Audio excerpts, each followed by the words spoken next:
this episode of our Two Old Chicks podcast. My co-host, friend, editing partner, freshman year roommate at Spelman. Woo! Cheerleader.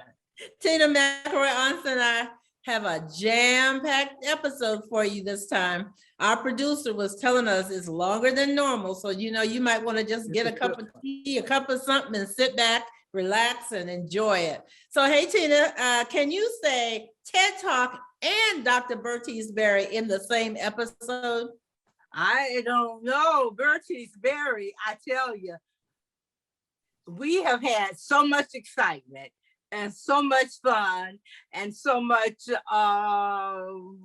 anxiety, sort of. Right. And we went, Wanda had her TED Talk. And I went up to Savannah. It is done. It is done. Yes. Wait a minute. I have to go. She's taking me to the end of your TED Talk. At the very end, when we had finished and taken pictures, and she had smiled and given her wonderful TED Talk and been gracious to everybody. And she got to the car. We put our stuff aside. I think I had some snacks that we had taken, and we got in the car. And I sat down, and Wanda got behind the driver's seat, and I said, "Well, it's over, Wanda. What do you think?" And she said, "Wait just 1 minute." And she looked over and rolled down the window, then rolled down the window and stuck her head out and screamed as loud as she possibly could. It was the most amazing thing. And of course, that was the last thing. I couldn't imagine what she was doing. There were people around. She did not care. She let out this great big old scream, and then she got back. She let up the window, and then she looked back at me and she says, "I'm fine." I said, "You've been holding that in." I had to let it go, Tina. It was, you talk about anxiety for day after day after day, and I had to just let it out. Oh my goodness! And I didn't plan it. It was so spontaneous. I surprised myself. You surprised yourself? Yeah. In what way? In letting out the scream. Oh, and letting out. That surprised you too. Oh my goodness! I thought it was just me. It's so un-Wanda. It's so unlike Wanda. Wanda's mama's gonna let her stop playing with me, because I tell you, the more she plays with me, the worse she gets. But it was. I can imagine. Tell me about. But you were anxious before. But it was Tell me about after the rehearsal. Because I got to your house. So the day of the rehearsal, I'm sorry, the day before the TED Talk, there was what they called the dress rehearsal, yeah. Which just meant, you didn't have to put on the dress you were going to wear. It just meant we're going to be on the stage where the performance is going to be. We're going to be in the venue. We're going to time it. You're going to have the lights. You're going to have the rug. There's this big, well, it's not that big, a round red rug, and they had explained to us that you have to stand on the rug so you're in camera range. They put excuse me, surprisingly, you also had the fog machine. I'm gonna get to that. I'm gonna get to that. They put the microphone around my ear and ran it down the back of my outfit and hooked it around my waist. I mean, it was dress rehearsal to the extent that it could be. There was so much chaos in that room. There were people shouting from one end to the other. The sound people were there. Somebody said, "One of the lights is out. Who's gonna fix it?" And then all the lights came down from the ceiling, and somebody was changing lights, not while I was speaking, but somebody else. Then there was the fog machine. So when it was time to go on stage after I was mic'd and do my rehearsal, and I was scared to death. I was afraid I wasn't going to remember my lines. I was afraid I wasn't going to stay on the rug. I thought I'd be scared of the audience. I don't know why, because I've done probably hundreds of speeches before, but this was very different. When I got out there, that darn fog machine just kept putting out all this fog. And I don't even know why they had the fog machine. Somebody said it was for effect.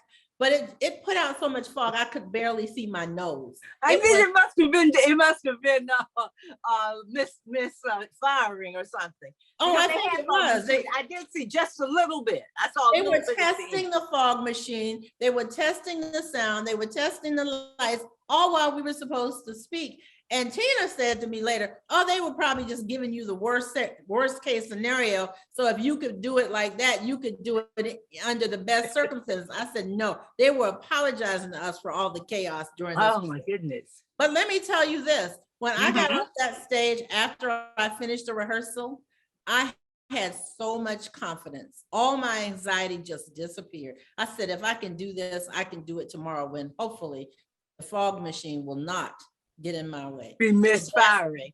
Well, what's funny is I have to tell you, I drove up from St. Simon's and I got there the day before the event, and Wanda was just coming back from the rehearsal she was just telling you about, and we met, actually at her garage, and so we got our stuff out and we were talking, and then we talked, and I said, I'm getting in the pool, so I got my swimsuit on, and she says, okay, I'll join you out there. And so we went in the pool and we were relaxing, and it dawned on me, gosh, Wanda is so relaxed. I had thought, okay, I'm gonna have to get in the pool, we're gonna have to do some deep breathing, we're gonna have to let ourselves float. I was thinking, none of that. When you got off that stage after dress rehearsal, you knew you had it, huh? I was ready. Yeah. It was wonderful to see. It really was, just someone knowing their material and attacking it. It's a difference, when you know your material and you're kind of timid. Oh, Wanda went out, she attacked what she had written and really presented it so well. She did so well. I was so proud of her. I hooped and hollered because, I'm from the moth stories. I'm from the moth storytelling. And the moth, they tell you to howl and stomp your feet and scream. So I was the only one howling and stomping my feet. I didn't hear any of that. I never heard that. I never heard it. You didn't hear me? I could not see the audience. There were people on the front row and I couldn't see anything. It was just like a black screen. It's a very nice theater. And it's fairly new. It looks like it's fairly new, right? It's beautiful. I had never it's a beautiful theater. That was my first time. Well, I got there at the rehearsal, but that was the first time I'd been in there. But everything worked. The sound worked, the lights worked, the darn fog machine, stayed behind whatever it did. It didn't do anything to me personally. Everything worked, and I was just so thrilled that everything went well. And all of us, I think, most of us had some kind of anxiety. They took us in the green room before, just a place to just sort of sit and talk to people and calm down. There were people in there shaking their hands and bouncing up and down and sitting over in the corners, talking to themselves. Yeah, mumbling. You can hear them mumbling to themselves, going over it again and again. And there was a young man there. I wish I could remember his name. We'll have to add it. But he was also one of the TED speakers, and he was just fascinating. He really was just interesting, talking about food and food deserts and food production and what you can do. He gave us a real one forward. So he was a little nervous, but also we walked into the green room, and who was there, sitting right in front of us? Dr. Bertice Berry, who is our guest today, and she was just so delightful and so wonderful, and I think she calmed everybody down kind of in there, because she certainly kind of owns the stage, so she made everybody comfortable. Yeah, we had a conversation about who was going to go first, and while we were in the green room, we thought she was going to go first, and she told us a story about how she would leave the light on for me, meaning she would just leave the audience just ready for my presentation. And it wasn't until just before I went on stage that I was told that I was going to go on for her. So I looked over at her, I said, I'm going to leave the light on for you. And when we finished, she said, you did leave that light on for me. Thank you. It was just a wonderful event. And do we have time to talk about the artwork that went with the Yeah, so there's an artist, I don't know, her name is Brittany, I can't remember her last name, but she, her social media name is Inky Brittany, I-N-K-Y. Inky Brittany. Brittany. And they had sent She's so talented. They had sent her all of the speeches and the slides for those of us who had slides, and I had lots of slides, and she was able to produce a piece of unique art for each person. And so on the YouTube version of this podcast, we'll have a picture showing the piece of art that she did for me, but They- she they- nailed it was like a little a trip, you know, a trip Yeah. on the board. And then Yeah. she went from one item to the next, and she captured it. I think she may have said that you were maybe that's not for public consumption, but she did say yours was one of the best and most interesting stories for her to do. Well, I guess it's public now, Tina. Is what? It's You yes, said pretty it's public not- now. Okay. Well, you know what they say in Hollywood, whenever something happens and they just want to move on. Oh, don't worry about it. We'll fix that in editing. That's what they always say in making movies. Don't worry about it, sweetie. We'll fix that in editing. So that's what we'll do. But I'm sure she was very proud to be able to say that your story was very interesting. And you think about her as an artist. I mean, she wanted something that she could capture that engaged her as well. So several people have on social media are asking two things. One, what is it about? And two, when can I get to see it? So I'll tell the latter first. The event was June 24th, and they told me it would be about a week. So maybe even by the time this podcast is aired, oh sure, we'll definitely have it on social media for Two Old Chicks, telling you, where to view it on YouTube. Sure. But the what was the other thing I said I was going to? Oh, what it's about. So the topic was words matter, and I gave my rendition of words that I think are often misused, mispronounced. Just people just get it wrong all the time. Abused. Yeah. So that's what it's about. I'm not going to tell you anymore. I'll let you wait and see.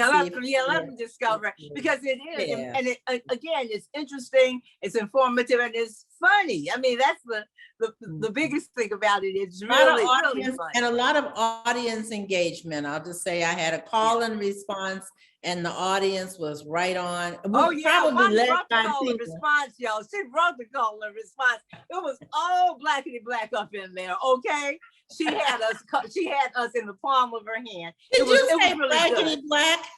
Huh? Well, Did I blackity was talking black? after we got back. I was talking to Wanda from the backyard, and I was just saying, just casually, oh, well, gosh, that's good. Now that you got your first one, under your belt, yep. And she said, I don't understand what you're saying. And I said, well, I just said that she says, did you say first one? She says, that implies another one. She says, don't you even dare talk about another one. But hey, you've done one now, Wanda. It's under your belt, and they're going to be in touch with you because yours is one of the best. Well, whatever. Anyway, I want to say that I want to encourage people to overcome your fears. I mean, the lesson that I learned is I was fearful of not being able to remember, which I'll have to say, I used a few notes at the beginning. But I found a creative way using slides in my almost 73-year-old brain. It'll be 73 by the time you hear this podcast, to prompt me. And so it's just a matter of finding creative ways to be creative and get something done. I survived practicing through the fog. I survived my fear of senior moments. The audience engagement was another unique tool. And then the artwork was just, icing on the cake. So, well, Wanda, something else that people have, I think that you're a great example of, of doing it. It's one thing to say, oh, get out there, step out there and do it. But you're an example of someone, like you say, with your 72-year-old brain, not only did something that involved remembering it, which is something that we lose as we get older, but it also was something new for you. I mean, you think all the things that you've done, this is a first. There's not a lot of firsts left for us. So one of the things that you and I have been talking about is encouraging each other and encouraging our friends to try something new. I had so many folks on social media, Wanda, say, gosh, this sounds like fun. I'm gonna have to try to come out to something like this. And she was in Savannah. I definitely encourage people to go to TED Talk, because you learn so much. The topics were such a variety of topics. Tina talked about food deserts and fresh foods and emotional things. There was a woman who had PTSD, and she talked about having survived 9/11 in New York, and she wanted to get as far away from just a wide range of things that people talked about, and you learn so much, and you get to talk to people, some people you might know, some people you've never met, but you make connections. And then the food was good. I was very, they give you lunch because it's all day. And so we had absolutely, yes. It was just a pleasant day all around. I mean, talks all day long, just one after another. And you're right, it's the kind of environment where you meet new people, where you turn to the person next to you to talk about the person who was just on the stage. You have to talk about it. Yeah. So I agree with you. And again, if you're new to a city, it sounds like a good place to meet your kind of people. Absolutely. Yeah. But it was wonderful, Wanda. It really was. There were people there who said words mattered to me. And then there were people there that said, I don't know anything about words. I don't care about words, but you were really good. And I learned so much. So it was a wide range. So we could go on and on and on about our TED experience, Tina. But my dog is barking, so I think she's tired of hearing it. And we do have a special guest, Dr. Bertice Berry. She is amazing, and I'm ready to bring her on. Oh my goodness, absolutely.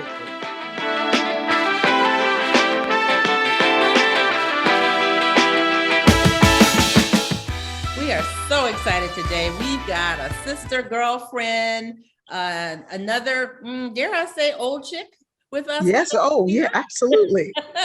Proudly. A Southerner. Yeah. A sister of the land of where she is. Fellow Georgian. So let me tell you a little bit about her before we get into our conversation. We have, and I'm going to be as fast and brief as I can be, because we want to have this conversation. So we have, and there's a lot to say about it. We have renowned sociologist, author, lecturer, educator, Dr. Bertice Berry, who is known around the world for her work as an activist and a woman who overcame a great deal of adversity, stereotypes, and cliches to get where she is today. She grew up in Wilmington, Delaware, although she lives in Georgia now. She graduated from Jacksonville University, Kent State with her graduate degree. She taught for many years. She is a scholar. She's had a national TV show. She's a comedian. And because of our topic today, at age 26, when she was preparing for her PhD, her dissertation, she was the first scholar to do a dissertation on colorism. This is a topic that Tina and I have been talking about, really exploring for some time. So I am just excited to say, hey, girlfriend, how you doing? Even though she said your name, Bertice. Hello, Bertice Berry. We're so happy to have you here. Tina. I said Dr. Bertice Berry. You missed Doctor. Okay, all right. Okay, y'all are hilarious. I have to tell you, Bertice is such so special and dear to me on all kinds of levels, because the first time we met, it may have been at a book event, but she's one of those public figures, that when you meet her, she's like better than you expected her to be. She's kinder, she's funnier, she's more joyful, she's all these things. But we used to run into each other in Savannah, because my husband and I used to go up once in a while. Every time we went, we ran into Bertice and one of her girls at the Barnes and Noble. I don't want to give them a beer, but it was a bookstore. And after a while, they said, don't we run into Bertice every time we go to the Barnes and Noble? I said, yes, she must be in there all the time. But we also got to see you. And the picture I have of you that I love so much is you and me dancing out on the dance floor at one of the SCAD Savannah Film Festival parties. And that's what I would just run into. And you have on this great hat, you have on this great topper. And oh my gosh, that was a reggae concert. We're dancing together on the dance floor. So that's why I love so much about you. I wanted to just sort of give people the idea that you are better, like I said, you're better in person than you are on screen or on the stage. And you're I live in independent bookstores. I write about independent bookstores. I've included an independent bookstore in every book that I've ever written. But my children, I have 5 adopted children, and when they were young, as a treat every week, they got to go to Barnes and Noble. And Barnes and Noble, because they had, they had crafts, they had puzzles, they had all these things. And I just wanted them to explore as many areas as possible. My son is now an amazing guitarist because one day he bought a book called Play Like the Masters. He said, "Can I have this book?" And I said, "You can have this book." And the next week he said, "Can I have a guitar?" I said, "You can have a guitar." And so yeah, you saw me there all the time because it was a weekly event and I hadn't been there in years. And I was recently there just meeting with somebody over coffee. And I said, "Oh my goodness, I need to be bringing my granddaughter here every week for her to pick out her." It was a book. You could get a book and a craft every week. And, so people say, "Well, that's expensive." We didn't go to Disney World. We didn't go to Six Flags. We didn't do the things that other people do that they call entertainment. For us, reading and crafting. Going to the bookstore was a treat. Oh, what wonderful children. Oh, yeah, absolutely. Your grandchildren are just waiting to step into that space. But I have to tell you, you were there with your daughter. And at the time, she was an older teen. And you introduced me and she said hello. And then you looked at her and you gave her my name and you said, "Go find her book." And because she had no reaction when she heard my name. And you said, "Oh, no, we can't have this." And you sent her off and she came back with 2 books and she had read the back of each one and she was so excited. Yeah, and she, I think that was probably my older girl. The younger girl had read everything you'd written, and the older girl came later and was a later reader. Right. And so for Fatima, I can name authors, and she's like, "Yeah, read it. And so my nieces know him. My nieces now who live here didn't grow up in the same way. They grew up. They're Mexican and Black. And so they didn't have, in the area they grew up was predominantly Mexican. So they didn't have all the African American writers. And the joy of seeing them go through these books and, I'll come back and there's spaces and I'm like, "What happened? What happened?" And we're like, "Octavia Butler happened." Yeah, you said that Go there ahead. would be spaces missing, right? Just make sure you let me know what you got so I can replace it, because you have to have these books and they have to be a part of your home.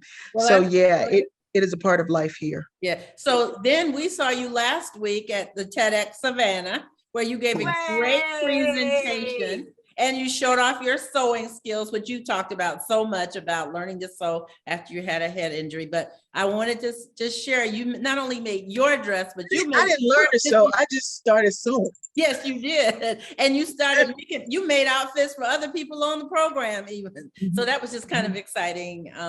It was, and you were phenomenal. You were absolutely phenomenal, Wanda. It was that moment in the program where I could breathe.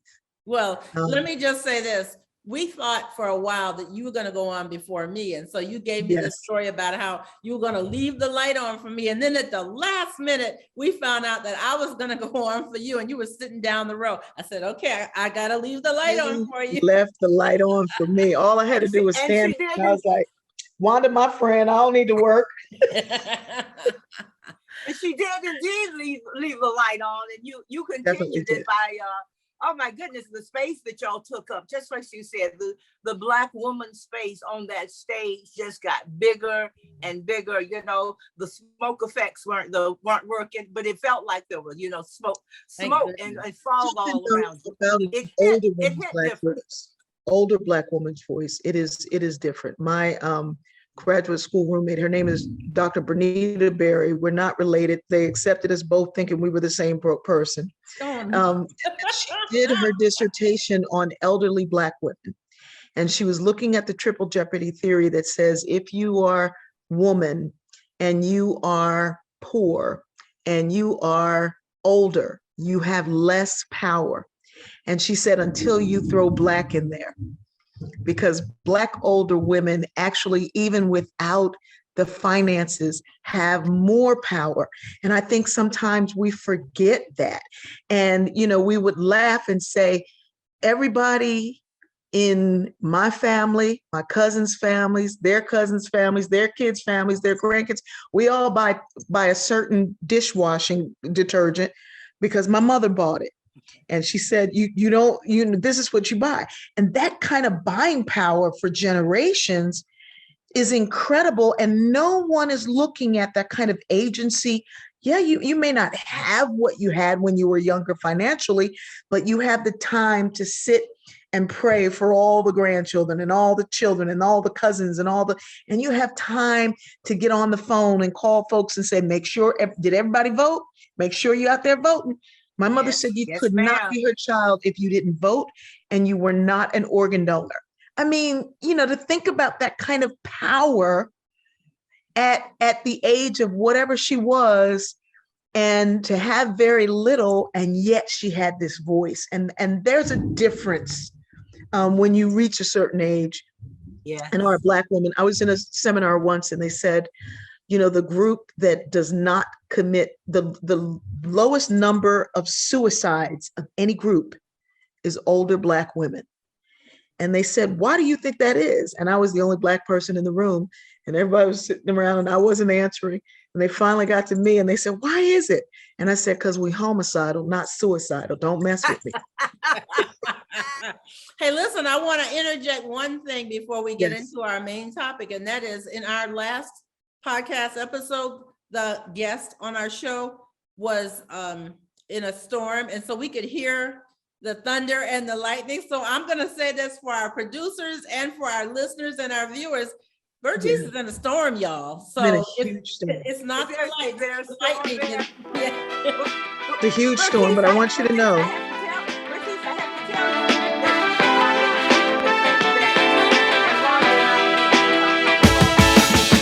You said every word that we've been talking about, because we do have agency, and Black women sometimes forget that as they get older, even that they have agency and they have power.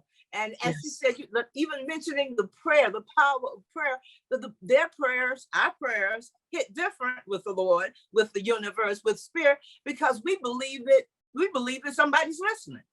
Our prayers are different because we come, I think older women come to it with experience and release and surrender. Yeah. And there's that point where you remember your ancestors and you remember what they said and you remember the lessons and they're with you and you hear them. And if you're a writer, you definitely hear their voices and you connect to that. And if they got over how I got over, then you gonna make it over.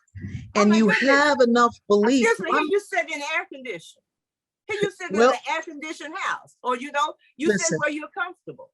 I came home one time and I said, my mother said, you look angry. And I said, the flight attendant told me I was in the wrong seat because I was in first class. She said, I know how you feel. I grew up next door to the whipping post. Ooh. I was like, okay, game over. Wow. And when you in one generation move that far, you're not so easily moved by somebody screaming and hollering and jumping up about what they think is not. When people say to me, well, we need to have the hard conversations. I said, you mean the hard conversations like how are we going to escape and get to freedom with 12 people? That conversation? Because what we're doing is a result of what they did. Yeah. How dare you act like it is just so impossible when they gave life and limb? That's profound. So Tina, we're gonna move in. So say your last, Tina, because we're gonna move on. Well, we have Bertice here. Don't rush us. I have questions, and I know that our listeners have questions. One of the things I was just saying is all three of us do live in a land. You said next to the whipping post. We live in a place where anywhere we stand is somewhere where probably, some of our ancestors shed blood, shed tears, lost their families, saw their children drive away from them. And I do hear what you're saying. And I don't think you have to be in this place to remember that. The whipping post goes with your family. There's no place in the United States where there's not a history. You can't touch a tree and not feel it. Indeed. My family's from Delaware. My mother grew up in Dover, Delaware. Delaware is a state that did not secede from the Union. And because of that, the Emancipation Proclamation didn't apply to Delaware. Yeah. Because we didn't leave the Union. And I have this book sitting here. It is so unbelievable. And I got it because it was a record of the Slave Claims Commission, and it was a register of the colored troops from Delaware. And so I'm thinking I'm going to find all the names of the colored troops. Well, I did, but I found them under the names of the people who held them as enslaved people and sold them to the Union to fight in the South. Huh? We haven't come close to understanding that period of time.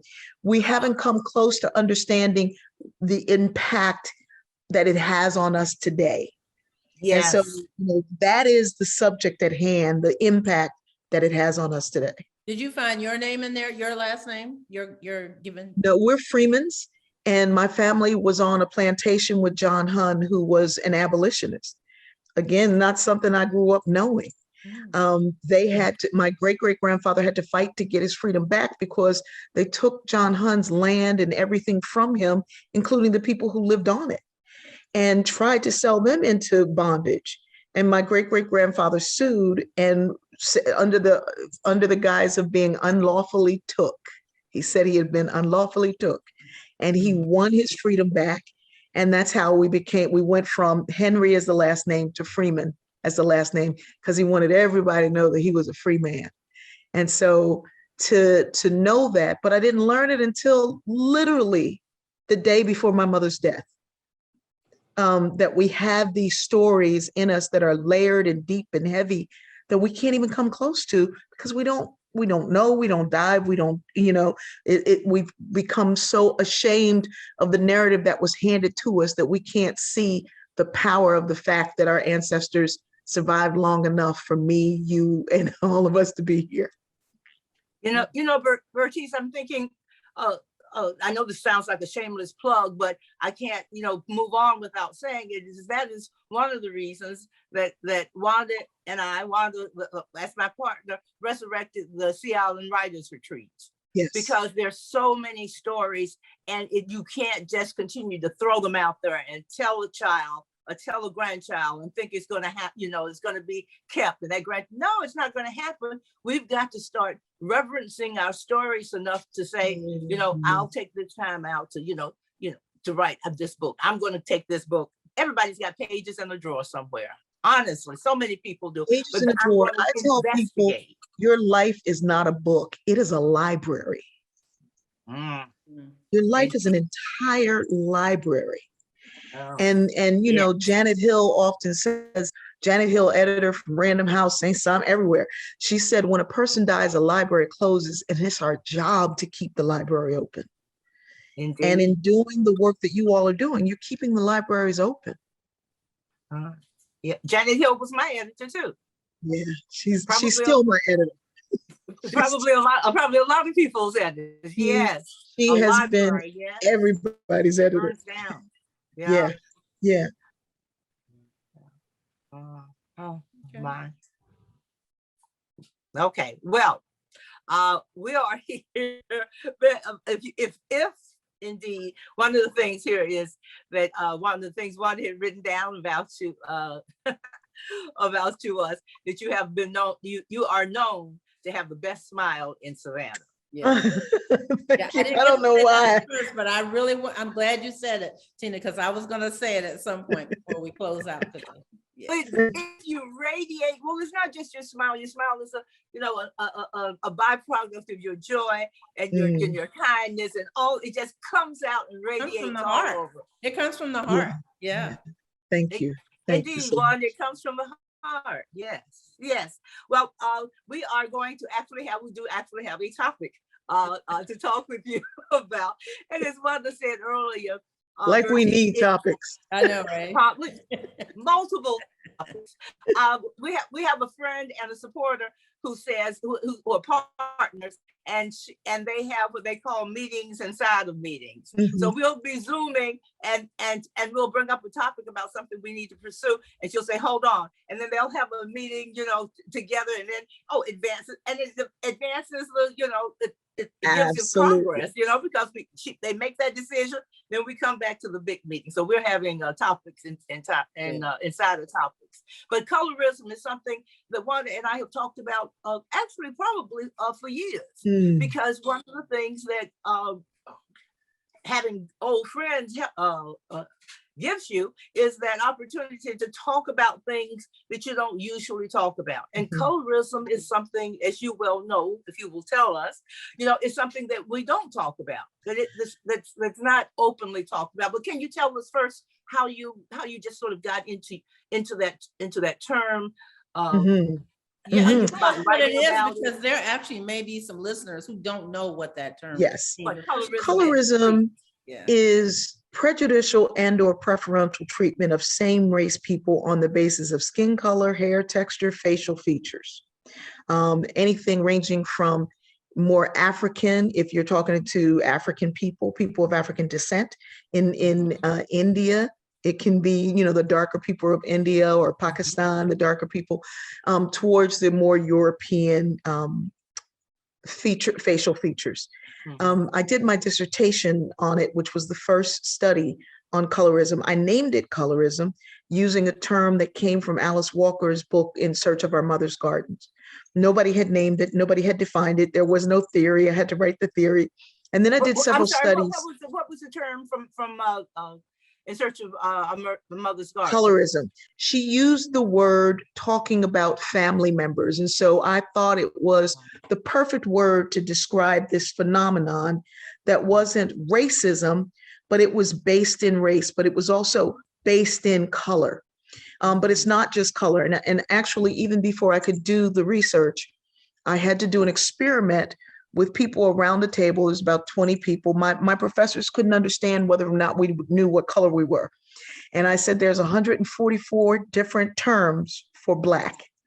Blue, black, Hank black, high, yellow, black, all 144 terms. And so we sat around this table, and people of all ranges of color and different genders and what have you. And we would consistently, incorrectly rank color. So if a person was actually lighter, but had more African features, they were ranked darker than they were, simply because we know how to automatically factor in all of those things. We factored in the hair, we factored in gender. Men were ranked lighter if they were darker than a woman, slightly darker than the woman. They were seen as lighter simply because they were male. And all of those things were going on, and everybody's score was consistent. And the professors were like, how in the world is this happening? So it's so much a part of who we are that we don't even have to think about it, and no one has studied it. So even though you said the word we, I assume you mean that there were people of color at the table. It wasn't all people of African descent. Okay. And the all African Americans who were stunned were white. The professors were white. Professors, all the professors in the sociology department at the time were white, but they were some of the top scholars of social movement and social psychology. I went to Kent State with the giants. Yeah, absolutely. Yeah. But these were white people, and they were stunned that all the people of color. We saw it. They were the only ones they had no program. Why are you doing that? So then I had to come up with a theory. How did this come about? And what it came down to very quickly is anywhere where people are oppressed by someone who controls the definition of what is beautiful, what is acceptable, in any kind of oppressive situation, there is a tendency, a desire to aspire to that standard, even if you don't. So there was a preference for lighter skin and straighter hair and longer, thinner features or whatever. So, but what I found in the research, and I compared people from a predominantly white environment, I used teenagers because they were more honest. I compared teenagers from Ohio to teenagers in the Virgin Islands and the attitudes. And there was more of a preference for lighter skin in the islands, but there was a greater tolerance for darker skin in the United States. So people in the islands who had more Africanness in their features wanted to be what they weren't. Whereas people in the United States didn't necessarily desire so much to be it, but they had less acceptance and tolerance the other way around.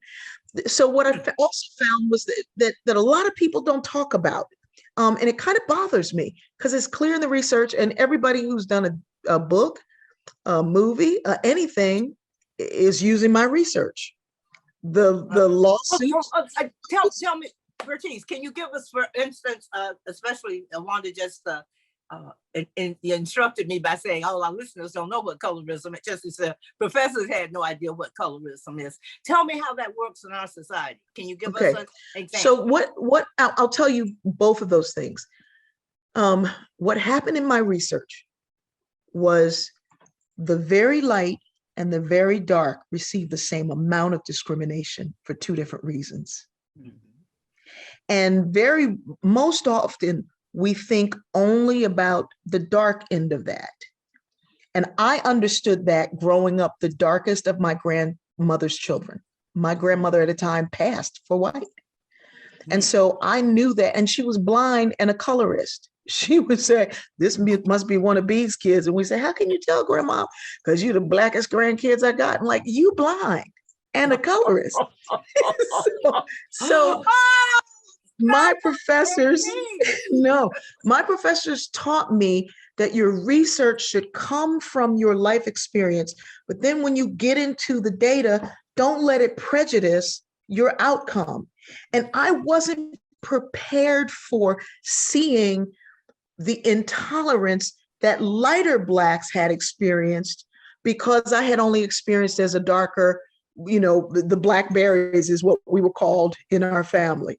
I remember one day standing next to my cousin and saying to somebody, "This is my cousin." And he said, "We're first cousins. Can you believe that? I mean, look at her and look at me. Can you believe we're first cousins?" And I said, "Why wouldn't they believe we're first cousins? I just said it." And he said, "Well, look at you and look at me." And I was like, "Boy, you right. You dumb and I ain't." So Bertice, I have a question for you. Because they say, "You're my cousin. What are you even talking about this for? You're my cousin." I have a question for you, because this kind of flies in the face of what I have considered, and many people have, I think, that lighter skinned Black people have more of an advantage than darker skinned Black people in terms of the external perception. I think, teachers, employers, job opportunities. There is that. But when you consider being in a family where the name calling, the attacks, the psychological things that happen to a person, the things that people would tell me, "Oh, I was told I couldn't do this and I couldn't do that." But yeah, on the other side of it is those advantages. We know about the churches where you had to pass the brown paper bag test, and if you light, you're all right. If you're brown, stick around. If you're Black, get back. We know all of those things, but we don't ever give thought to that internal struggle that happens for a person. You're in a family, you're a part of the family, you're loved by the family, and yet there is this thing that puts you on the outside. And then on the other side of it, here's this Black person who knows they're Black and knows how Black they really are, who tries to exist in a larger society, who still they have to hear these things, "But you're not like the other Blacks, and you're not but you're a pretty Black, and that still scars." Black girl. I had not been prepared to think about that. And then when I went back and asked family members, they'd say, "Oh, the things that I was called and told and that were said about me, and oh, look at you, you think you're something just because you this, and you who you think you are, and blah, blah, blah." That also takes a toll. So, but in the larger society, I also had to do I used triangulation, which is multiple methods to go at the analysis. And I looked at magazines and media and literally counted the number of times you saw darker people. And we were often I would say up until probably the mid to late 90s. And I had a television show in the 90s, and I never forget people saying, it's just so amazing to see a dark Black girl on TV. And well, I have to tell you this story from my life. It's so interesting that you would say that lighter skinned Blacks and darker skinned Blacks feel the same. I had a light skin, very light skin friend sit across the table from me at dinner and say, sort of dismissively, I was talking about something to complain. Oh, you're like, she didn't, because she was much lighter than me. She said, oh, you and Oprah and all those girls, y'all are in the middle and y'all don't get any discrimination. You don't get to talk about anything. And she went on to tell me about all the discrimination she had as a woman, a very Afro-centric woman, as a matter of fact, as because she was light skinned. And, you get I have heard the same kind of comment from, somebody who is dark. Yeah. It's so complex, huh? It is extremely complex. And this is the part where I say you have to let your experience take you to the research, but then you have to remove yourself from what you expect to find and see what really comes forth.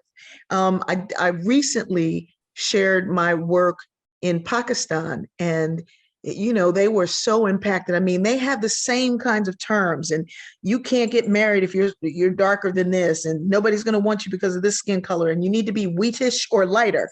And they do those same things. And I remember saying to them, we have used the standards of our oppressor to oppress one another.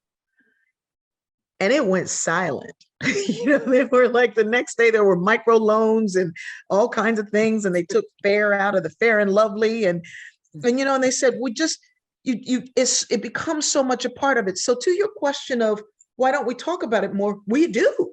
We talk about it all the time. We don't talk about it in a way to dismantle it. Absolutely. We use it in our language. Oh, she was, blue black. She was dark black, and so black you couldn't see her at night. And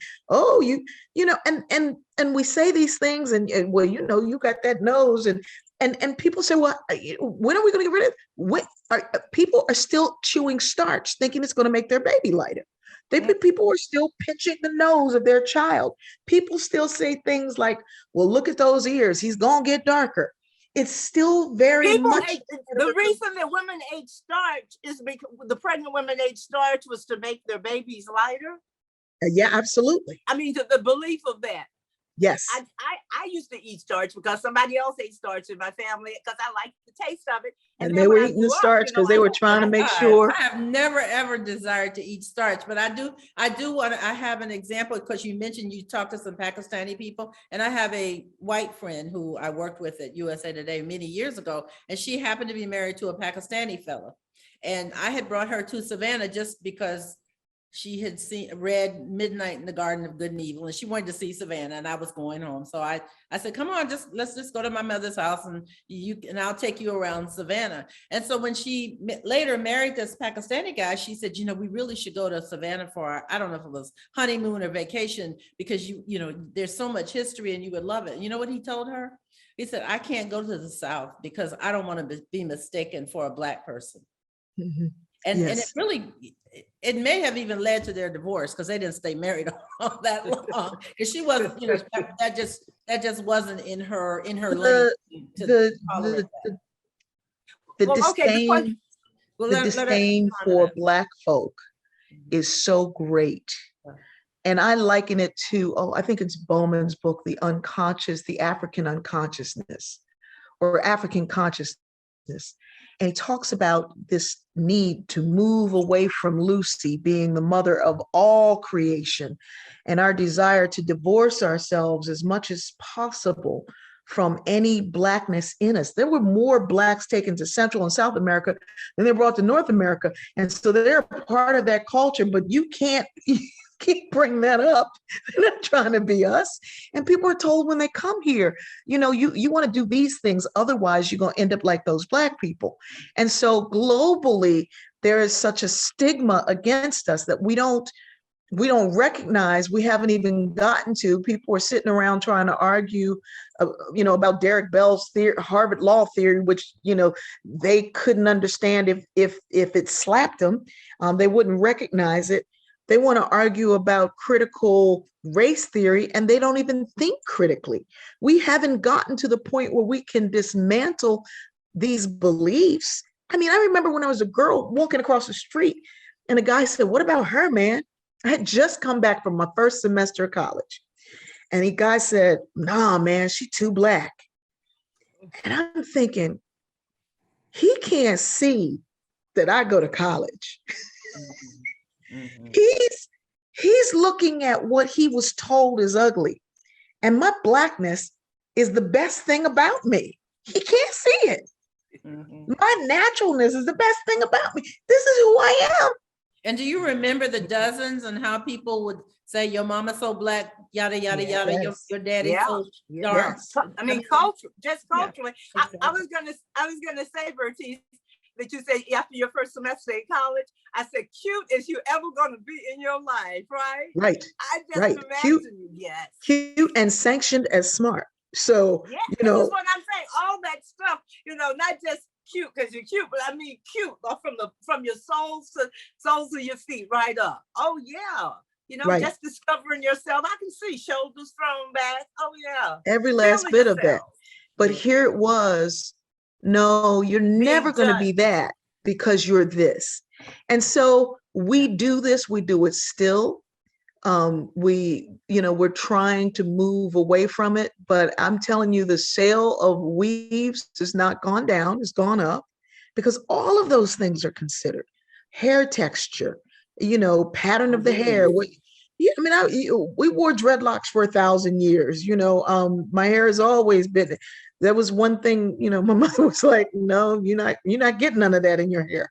This is what it is." I remember I had an aunt. She was actually my aunt's husband's, my aunt's in-law, what do they call it? Not in-law husband or whatever the term is, common law husband. My aunt's common law husband's sister, who was of course my aunt. And I didn't know anything about all those other things. But she used to say to me, "Don't let nobody make you feel bad because you Black." And she was really light. She said, "You the prettiest girl in the projects." "Who's the prettiest girl in the projects?" And I go, "Me." And then she goes, "You don't sound like you know it. Who's the prettiest redhead girl in the projects?" And I really hated having red hair. And I go, "Me." So, but you mentioned studying media. And yes. I remember when Ebony magazine, when John H. Johnson, who started yes. Ebony magazine, went out and tried to sell ads, and the advertisers did not want to put Black faces in their ads, and they right. colorized the white right. models in the right. early ads in Ebony and Jet magazine. They just took absolutely white people and put a little shade on them and made them a little bit darker, and they didn't have Black models to start with. No, I found all of those things. I also found where skin bleaching cream came from. And in Africa right now, I mean, that's the hottest ticket, to bleach your skin. Wow. In Western Africa, the biggest thing now is to bleach your skin lighter. And it came from tannery factories where they were using hydroquinone for the tanning of leather. And the men who were working in the factories, their skin was bleached up to their elbows. And so somebody said, "Well, we should start using this." And I can't remember the name of the person. It was the person who starts with an M, but it was back in the 20s. It was the president of NAACP. And he said, "Well, if the darker Blacks would use this, we could end the race problem." Oh God. I mean, it was like, are you, what, am I reading this? But even this thing of. Is that what Nadnola was? Is that what that was? Nadnola is one of them. That's one of the they call them toners now. They call them toners now. But Ambi, in the 50s or 60s. Ambi, right?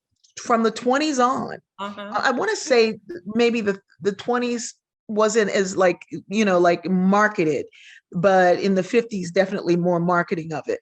But Ambi, skin toner, And right now in Western Africa, that is the biggest thing to lighten your skin. Some people are doing chemical peels to do it. Some people, it is a thing that people are still very much doing, trying to get Bertice, lighter. if you notice on social media that the filters that they have, the filter that always takes away your dark spots or what, it makes you lighter. I mean, It wipes you out.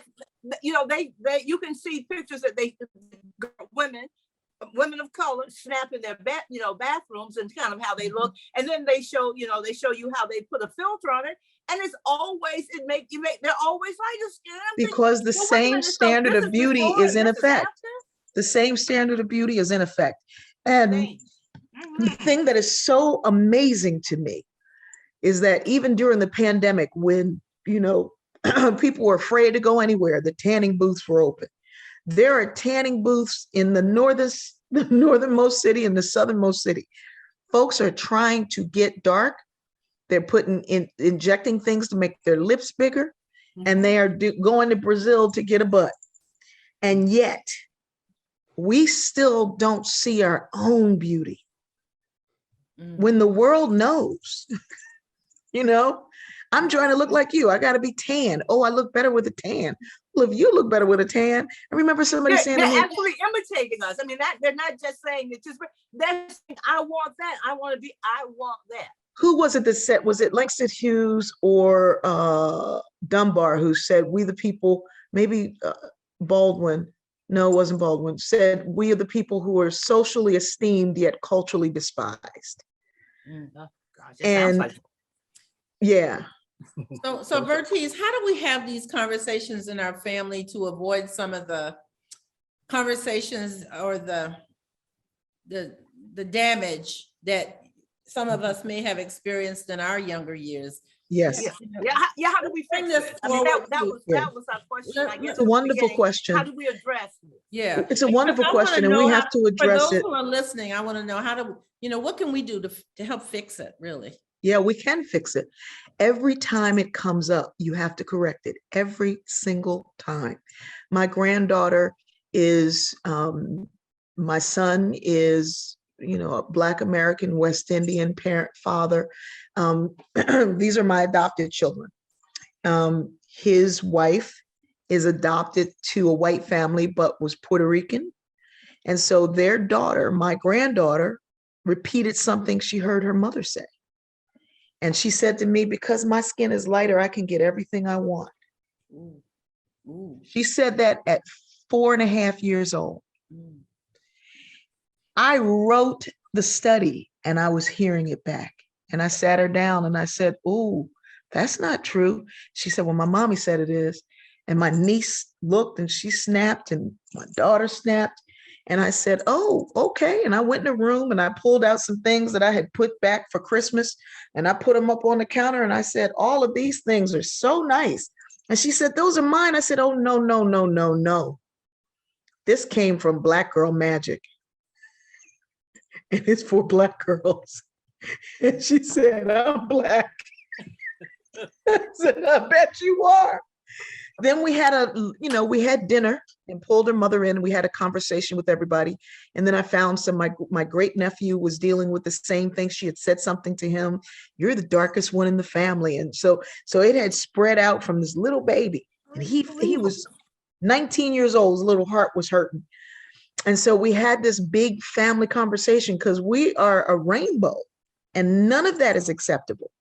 And then I read to her the 1619 Project, Born on the Water, the children's book. And I got to the middle of the book and she said, "This is very sad, Googie." I said, "Yes, it is, honey." And I said, "It's time to go to school. I'm going to tell you it's going to turn out good, but you got to go to school." She came home from school and I said, "How was school?" She said, "It was fine, but we got to finish that book." And as we read through that book and I started saying about how the Black people did this and they did that and they brought democracy and they made the United States better and they survived all of this stuff and the story is this and this and this. And she looked at me and said, "I'm so glad I'm Black." And then she said, "Where is your mother?" And I pulled out pictures of my mother. Now, I'd showed her these pictures before, but she needed to see that line. Yeah. And she said, you don't look like her. And she was meaning she's lighter than me. And I smiled and she said, you look just like her. And I said, that's right. That's right. All of this is beautiful. There's not one piece of it that's not beautiful. It's all beautiful. Now, do I have my preferences? Yeah. But I strive to not have a favorite. I strive to not have a preference because preferences become prejudices. Even saying, ooh, I like a man with jet blue black. I like a tall blackity black. I can do all of that all I want to, but a preference can even become a prejudice. And I don't want any child around me, any elder around me, anybody to feel less than because we are all of these. We're the only people who got everything. And that makes us rich. That makes us wonderful. That makes us beautiful. And at no point should anybody, however light, however dark, feel less than because of somebody else's standards of beauty. Well, I love that you're using the words beautiful and beauty because at some point in the 70s, I believe it was the 70s, Tina, we used to always say black is beautiful. And now we've gotten away from that. Remember that? We said it all the time. Black is beautiful. You know, what's interesting is I know the people, younger people probably can't even understand the impact of that being a motto. You know, that was when things changed. Yeah. That was when things changed. Yes, exactly. And it hit us all in different ways. Yeah. All in different ways, just as you were telling your granddaughter, your little one. My granddaughter, yes. That, but I wrote down, what is it? Preference leads to becomes prejudice. Yeah. Because goodness, now we're gonna have to in our we use pictures and all kinds of things in our video when we do this as a YouTube. We're gonna have to just write that out as a people will say, what's your favorite? Who's your favorite? I don't have favorite day. Well, and a favorite's gonna lead preference, and a preference goes to a prejudice. And that kind of thinking that something is higher than or less than based on. Now, here's the other piece that I need to say. Historically, we were told that the lighter skinned Black person who was enslaved had more value than a darker person. I collect slave purchase documents. The darker Black had higher value because it was perceived that they were more African and therefore had planting skills and harvesting skills and all kinds of things. And so it was not. And in fact, the Butlers had two plantations. They had one in Darien and one in St. Simon, right? And so the St. Simon plantation was almost like, y'all can go down there and do some of everything. But the Butler plantation in Darien, they did not allow any white men to sleep with those women because it was a rice plantation and they wanted to keep them so-called pure for harvesting that rice. And so they would send them down to the other one and do whatever, we'll hide them. There's all kind of baby graves and what have you. Yes, but this belief that came about kind of around roots that this was higher value than this is not the truth. It is not the truth. And if I can say this from a business perspective, the darker skinned slaves were producing a product, therefore money. The lighter skinned slaves, for the most part, were there to serve. So there were few plantations that could afford. Think about the plantation that Susie King Taylor was on. It was over 1,000 acres. There were 27 people working that plantation. People were given 50 acres of land per enslaved person that they had to work that land. So, and in some states like Virginia, Louisiana, it was 125 acres. So one person working 125 acres. In Georgia, one person working 50. I'm not trying to cut this grass out here. But imagine working 50 acres. Very few plantations could afford to have people who only worked in the house and not the field. You did both. Yeah. And so the wealthier plantations maybe could segregate to have some servants who only did this one thing, but it was time to bring in that harvest. Everybody did it. Everybody, oh gosh, yes. Well, Bertice, we're coming to the end, and there's a little something else I want you to do when we finish, but I just want to say thank you so much. And if you don't mind, we want to call on you again. Absolutely. We would love to, like, a couple of times a year to get some of your wisdom and sit at the feet. Anytime y'all call on me. I don't want to let her go. No, let's do another one. No, so we will. Tina would be here for 2 hours, but we're gonna stop the recording soon. Y'all can talk some more. Okay, but I want everybody to appreciate and enjoy. That's why we're everybody to have for another one. That's why we do that. We will invite you back. Please say yes. Absolutely. Thank you so much for saying yes. This was so much fun. So I just want to say thank you so much. And thank you. Do all the best. And thank you for the wisdom about fixing this, about addressing this. You've given us so much. You really every time it comes up. I have more nieces. I call these young people my niece, and they say, well, who is that, your brother or your sister child? I said, no, baby, I braided her hair. And I would braid all these young girls' hair, and I would say to them, I would talk to them about their hair, because they'd say, I have bad hair. And baby, you have beautiful hair. You have the best hair. Nappy means it takes on any texture. Your hair wakes up in the morning and greets the sun. Your hair can be curled the curliest curl and the straightest straight. Your hair can do everything. Nobody else's hair can do that.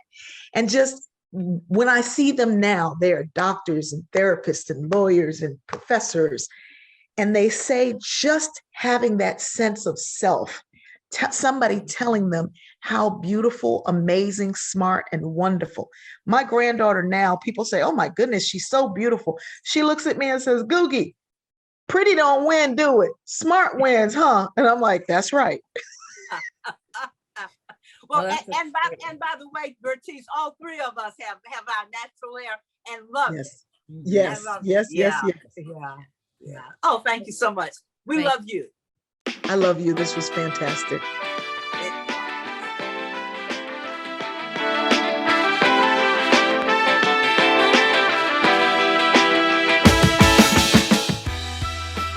Well, Tina, that was a full show, and so much wisdom was dropped in our discussion with Bertice Berry that I think we just sort of let this sort of sit and simmer.